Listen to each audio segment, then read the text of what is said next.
CPI బీజేపీతో కలిసి 2 మున్సిపాలిటీల్లో బీఆర్ఎస్ గెలుపు. క్యాతనపల్లి ఇబ్రహీంపట్నంను దక్కించుకున్న గులాబీ పార్టీ, గందరగోళం మధ్య నిలిచిన ఖానాపూర్ ఎన్నిక. ఇప్పుడు ఇది కాంగ్రెస్ పార్టీ అధికారంలో ఉన్నది. ఇది దెబ్బే కదా. ఇప్పుడు ఇది బీఆర్ఎస్ పార్టీ ఒకటేమో సిపిఐ తోటి అనుకుంటా, ఇంకోటేమో బీజేపీ పార్టీ. ఆ 2 పార్టీలతోటి కలుపుకొని ఇప్పుడు బీఆర్ఎస్ పార్టీ 2 చోట్ల మొత్తం 3 ఇదంతా ఎన్నిక అయితే 2 బీఆర్ఎస్ పార్టీ విజయం సాధించి ఒకటి పెండింగ్లో ఉన్నది ఖానాపూర్. క్యాతనపల్లి ఇబ్రహీంపట్నం ఇప్పుడు బీఆర్ఎస్ పార్టీ ఖాతాలకు వెళ్ళిపోయినాయి. ఎక్కడ పూర్తి మెజార్టీ లేకపోవడంతో సిపిఐ బీజేపీ మద్దతుతో బీఆర్ఎస్ పార్టీ 2 మున్సిపాలిటీలను దక్కించుకున్నది. సిపిఐ సపోర్టుతో క్యాతనపల్లి, బీజేపీ పొత్తుతో ఇబ్రహీంపట్నంలో కొలువుదీరింది. ఖానాపూర్ మున్సిపాలిటీ ఎన్నికల సమయంలో తీవ్ర గందరగోళ పరిస్థితి ఏర్పడడంతో ఆదివారానికి వాయిదా వేసిల్లు, అంటే ఇయాటికి వేసిల్లు. గతంలో ఆగిపోయిన రంగారెడ్డి జిల్లా ఇబ్రహీంపట్నం, మంచిర్యాల జిల్లా క్యాతనపల్లి, నిర్మల్ జిల్లా ఖానాపూర్ మున్సిపాలిటీల ఎన్నికలను శనివారం నిర్వహించారు. అయితే ఇబ్రహీంపట్నం మున్సిపాలిటీలో మొత్తం 24 వార్డులు ఉన్నాయట. దాంట్లో బీఆర్ఎస్ 13 వచ్చినాయి, కాంగ్రెస్కి 8 వచ్చినాయి, బీజేపీకి 2 వార్డులు గెలిస్తే ఓ వార్డులో ఇండిపెండెంట్ గెలిచిల్లు. ఆందోళనలు, కోర్టు ఉత్తర్వుల కారణంగా గతంలో ఎన్నిక వాయిదా పడ్డది. బీఆర్ఎస్ నుంచి గెలిచిన ఆకుల యాదగిరి బీజేపీ నుంచి సిద్ధం భానుప్రియ కాంగ్రెస్లో చేరినట. ఎక్స్ అఫీషియో సభ్యులతో కలిసి కాంగ్రెస్ బలం అప్పుడు 11కు చేరింది. Independent candidate Dasari Muralikrishna BJP councillor Muthyala శ్యామలతో కలిసి బీఆర్ఎస్ బలం 14కు చేరుకున్నది. మధ్యాహ్నం 12:30 సమయంలో ఎన్నిక సమావేశం ప్రారంభమైతే 24 మంది కౌన్సిలర్లు, ఒక ఎక్స్ అఫీషియో మెంబరు హాజరయ్యారు. ప్రక్రియ ప్రారంభం కాగానే ఎన్నికను బహిష్కరిస్తున్నట్లు ప్రకటించి కాంగ్రెస్ సభ్యులు బయటకు వచ్చినట్ట.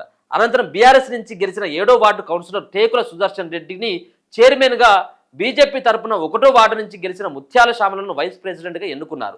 గెలిచిన వారికి మాజీ మంత్రి ఇంద్రారెడ్డి, ఎల్బీ నగర్ ఎమ్మెల్యే సుధీర్ రెడ్డి, మాజీ ఎమ్మెల్యే మంచిరెడ్డి కిషన్ రెడ్డి శుభాకాంక్షలు తెలిపారు. కాగా అడిషనల్ కలెక్టర్ చంద్రయ్య సమక్షంలో క్యాతనపల్లి మున్సిపల్ ఆఫీసులో ఎన్నిక నిర్వహించారు. క్యాతనపల్లి మున్సిపల్ చైర్పర్సన్గా బీఆర్ఎస్కు చెందినటువంటి డాక్టర్ సంధ్యారాణి ఎన్నికయ్యారు. వైస్ చైర్మన్గా సిపిఐకి చెందినటువంటి మిట్టపల్లి సరితను ఎన్నుకున్నారు. కాంగ్రెస్ కౌన్సిలర్లు ఎన్నిక ప్రక్రియకు హాజరు కాలేదట. ఇక్కడ క్యాతనపల్లిలో ఇక ఖానాపూర్ ఎన్నిక మళ్ళీ వాయిదా పడ్డది. Khanapur municipal chairperson, vice chairperson ఎన్నిక మళ్ళీ వాయిదా పడ్డది. శనివారం ఎన్నిక ప్రక్రియ నిర్వహించేందుకు సమావేశం ఏర్పాటు చేయగా కాంగ్రెస్, బీజేపీ, బీఆర్ఎస్ కౌన్సిలర్లు హాజరయ్యారు. చైర్పర్సన్ పదవి కోసం కాంగ్రెస్ నుంచి చిన్నం సత్యనారాయణ, బీజేపీ నుంచి అంకం మౌనిక నామినేషన్ వేశారు. మౌనికకు బీజేపీ, బీఆర్ఎస్కు చెందిన 6 కౌన్సిలర్లు మద్దతు ప్రకటించారు. కాంగ్రెస్ క్యాండిడేట్ చిన్నం సత్యనారాయణకు ఎక్స్ అఫీషియో సభ్యుడు ఎమ్మెల్యే బొజ్జు పాటిల్తో పాటు పార్టీకి చెందినటువంటి 2 కౌన్సిలర్లు, ఒక ఇండిపెండెంట్, బీఆర్ఎస్కు చెందిన ఒక కౌన్సిలర్ మద్దతు తెలిపారు.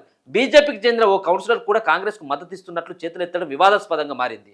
సదరు కౌన్సిలర్ మొదట తమకే మద్దతు ఇచ్చారని బీజేపీ కౌన్సిలర్లు, లేదు ఆ కౌన్సిలర్ తమకే మద్దతు ఇచ్చారంటూ ఎమ్మెల్యే బొజ్జు పాటిల్తో పాటు కాంగ్రెస్ కౌన్సిలర్ వాగ్వాదాన్ని దిగారు.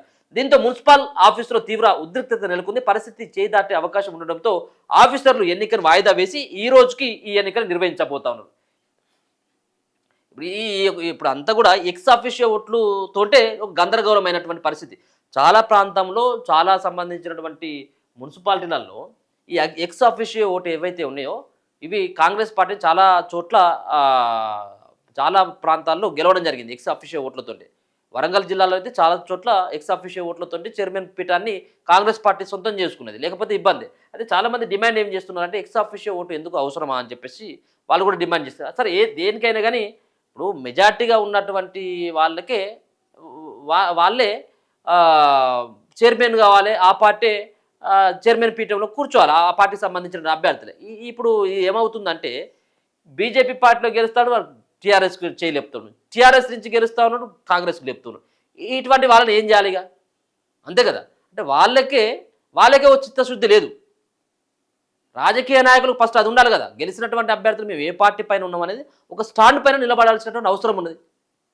అంటే నీకు పైసలు ఎట్టిస్తాటు చేతులు ఎత్తడం అన్నట్టు. అది ఇక పైసల కోసం నువ్వు అమ్ముడు పోయిన తర్వాత నువ్వు ప్రజలకి ఏమి న్యాయం చేస్తావు? నువ్వు ఇక నీ వాటికి ఏమి న్యాయం చేస్తావు?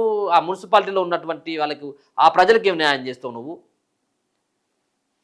సో ఏదైనప్పుడు కూడా రాజకీయాలంతా కూడా కలుషితం అయిపోయినాయి. ఇక పైసలు ఇచ్చినట్టయితే ఏం తినరంటే అదే తినట్టు, గడ్డి కాదు కదా, ఇంక నువ్వేమన్నా తిను అని చెప్పేసి చెప్పుడు, అదే తినడానికి సిద్ధమైపోయాను.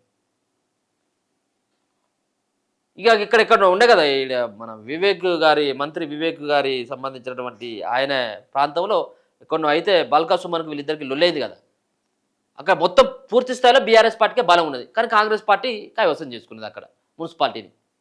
అన్యాయం కదా అది. కొంత కాంగ్రెస్ పార్టీ ఎక్కువ స్థానాలు వచ్చిన దగ్గర, ఎక్కువ వార్డులు గెలిచిన దగ్గర బీఆర్ఎస్ పార్టీలు ఇదే పనిచేసింది.